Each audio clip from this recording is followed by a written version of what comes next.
Guys, it's officially the end of summer. I hate saying it, but we've been blessed with really awesome weather this year. It's probably the best summer that we've had, even though we had a lot of rain, but that's probably what made it good. But we had to take care of a couple of things before that first hard frost comes, which could literally come any day, and that is harvesting the garden. Now, it's not a huge harvest. You know, we've just had the 2 raised garden beds, but I have a ton of greens you can see behind me here, and I've got some kale. So it's time to get to the picking. I'm going to do a mega harvest 90% of what's in the garden, and I'm going to do some freeze-dry preserving. And I'm going to make a special greens powder from it. So I'm going to show you guys that process. But first of all, I've got to get to the work.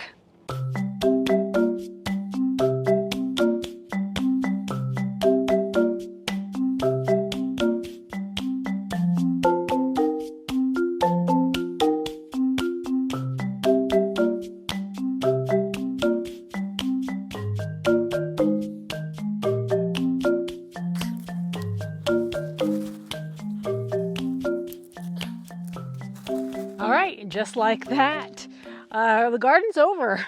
Got a nice bag of arugula, and nothing says summer is over more like a zucchini plant that stopped producing fruit. So, I guess it's real.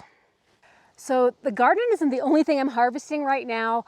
I want to take advantage of harvesting as many wildflowers to preserve as possible. If you've seen some of my posts, I've been making a lot of art and collage using dried flowers. Definitely check it out if you're interested in some pieces. I'll put a link to our shop for Colorado Mountain Living to check out my artwork.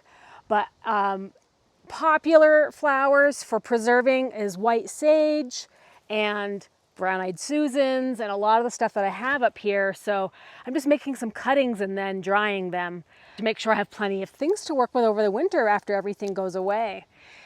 The brown-eyed Susans have been really, really popular. So I definitely have to grab some of those. And if you're admiring some of my garb here, I'm wearing Farmers Defense arm sleeves. So the Farmers Defense product is really cool because it protects your arms in a couple different ways. One is from sun exposure, which at high altitude definitely can be a problem.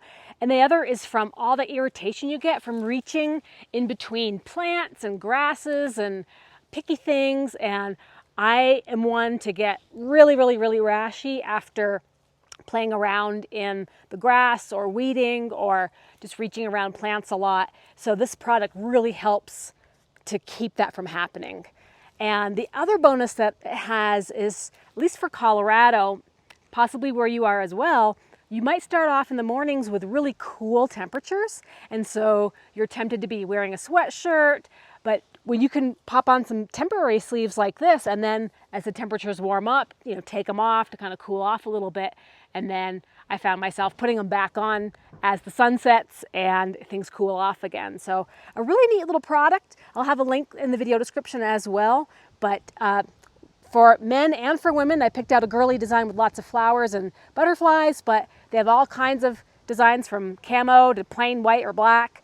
But a really neat addition to help with keeping that irritation down from harvesting things. But I definitely was a little bit skeptical first trying them on. I wasn't sure if it was something I was actually going to use, but I realized all the applications and, you know, the fact that they protect you from the sun and they're breathable and moisture wicking and protect you from getting irritations from the plants. You know, I felt like that really was something I enjoyed wearing. You know, I found them to be pretty comfortable. And when you go and take a look at their website, they're pretty attractive. You know, they have all kinds of different designs, which really surprised me. You know, sometimes you'll get a choice of a few things, but there's dozens of designs on their website for men and for women. And they also come in 4 different sizes. So it's not just a one-size-fits-all product. You know, there are customized sides available from extra small to extra large, so you can fit all kinds of different arms. I'll put a link to the website, guys, at the end if you want to check them out, farmersdefense.com, and I'll have a coupon code included as well. That wind is blowing, and it makes me think it could blow in a cold front any day, and all these flowers could be gone overnight, so I've definitely got to take advantage of this right now. Hey, that job's done, so let's go check in on Brian. He's been working hard on getting some of the roofing done on the shed, so see the progress he's made.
Well, it seems like a little tedious process there. Yes. I pre-drilled most of the holes on here, but I got this piece here, so they are supposed to be self-tapping, but it's hard to hold it, lean on it. It takes a lot of effort to self-tap it. Oh. It's way easier to pre-drill. Oh, okay. So, coming along. Hey. Took me a little while to figure things out. I put a chalk line here for the foam sealer, so I get that nice and straight. And then my edge line is here. So is each side going to be, this looks like it's going to be about 2.5 pieces? This is 2 pieces so that we can take this off later and put the lean-to on. Oh, okay. So. I see. The other side is 1 piece all the way up. Oh, okay. When we do the lean-to, we'll probably take these down and then trim them and then put them back up. So when the lean-to is on, you're not seeing this, you're seeing more metal. Oh, okay. So, but that upper piece will have to go on top and to drain off. But this will be more aesthetics. Okay. Once we get the lean-to on.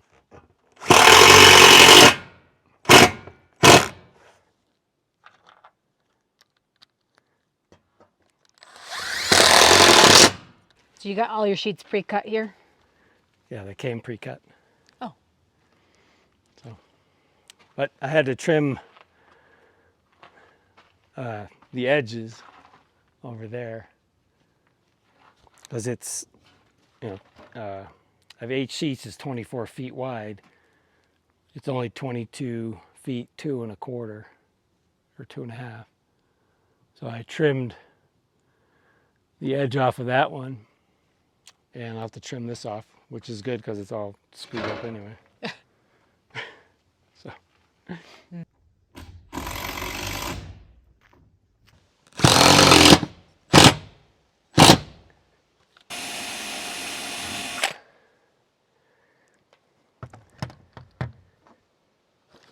That metal get hot?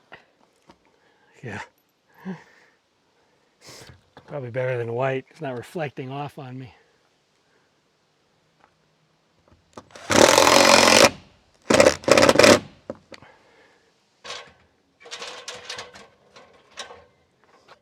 At least it's lighter than plywood.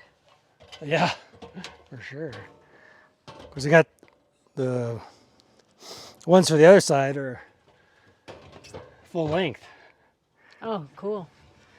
That'll go fast. Yeah, except it'll be heavy.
right, so one of the ingredients that is going into my superfood preparation are blueberries. Just going to freeze dry some blueberries here.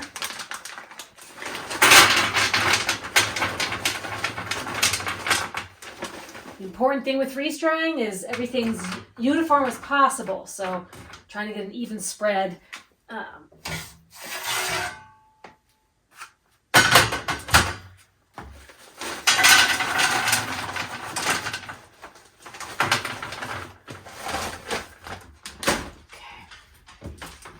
So a handy little tip, these trays are just about 3/4 of an inch in height. So you want everything to be about that or less. You don't want big chunks of things. So, one.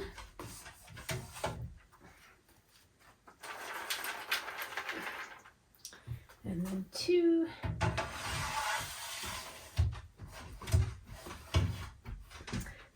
This is the Stay Fresh freeze dryer, and it's pretty simple to operate. Hit freeze drying.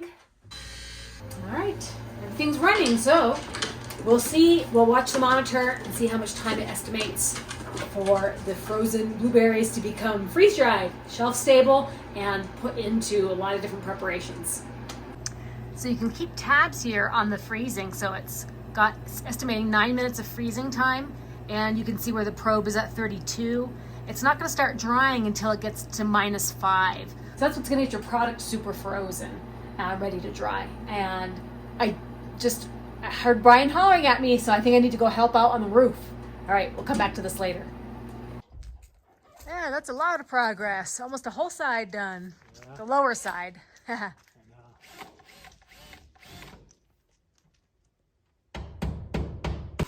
it's got a little film on the edge. It does.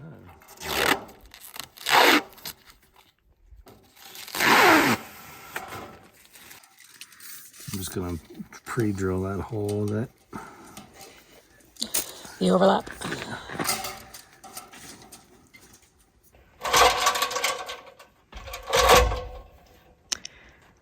Okay, what ladder am I going up?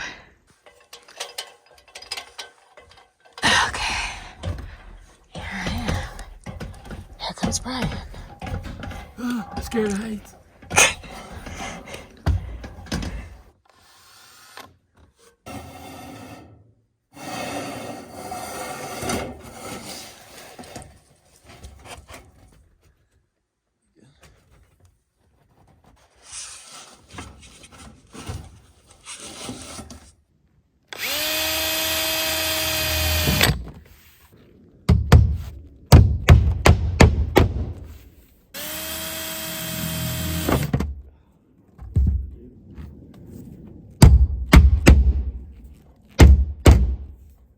Boom.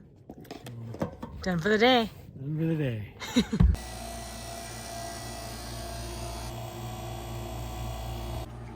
All right, so freeze drying is complete. Now to check out the product. So first you have to open up the valves, the vacuum valve and the drain valve. Decompress this. And then should be able to open it. Okay, are they dry? Still a little tacky. Chewy.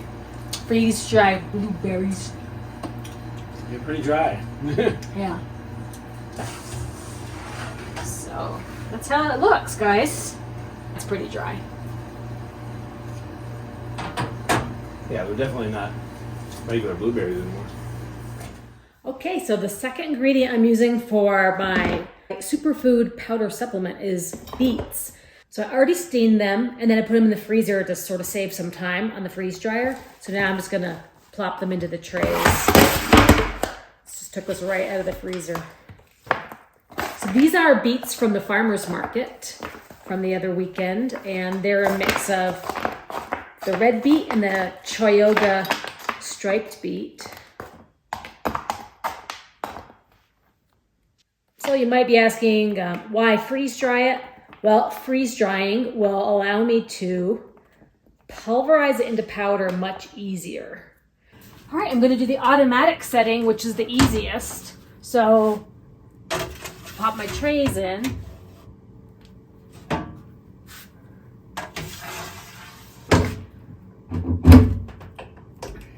Okay, and then I just hit start. And my third ingredient I freeze-dried was all the greens from the garden. Okay, so I'm taking out the greens now. They look exactly the same as they were when I put them in, but I'll tell you what you would expect, freeze-dried greens and powder, and that's what we're gonna do with everything that we freeze-dried so far, making a superfood vitamin supplement. Okay, got the blender filled with greens, and it's gonna turn it right into dust, so.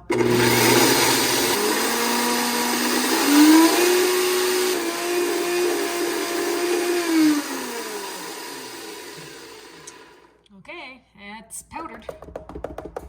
4 trays of greens. Now I'm gonna do the same with the beets and the blueberries.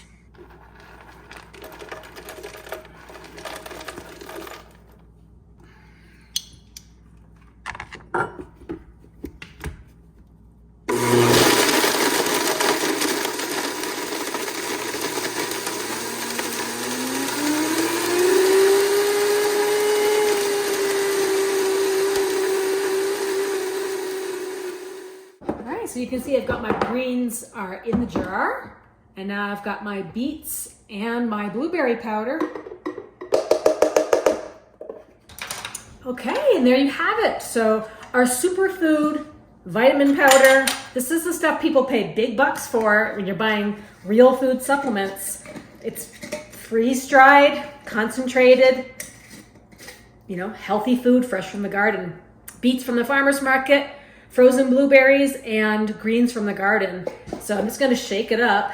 And so now, when I go to make a protein shake or smoothie, I'll use a scoop of this powder to up the nutritional value. So anyway, yeah, so we're just getting started with our freeze dryer, guys. Check it out. Stay Fresh Freeze Dryer. Yeah, can't wait to see what else we're gonna make with it. But right. Uh-oh, I already finished my smoothie. So 2 scoops of my superfood powder is equal to 3 servings of vegetables. A way to get your veggies in for the day. But I did want to tell you guys about the Stay Fresh Freeze Dryer, but I have to be honest, I was a little bit nervous about getting started with freeze dryers.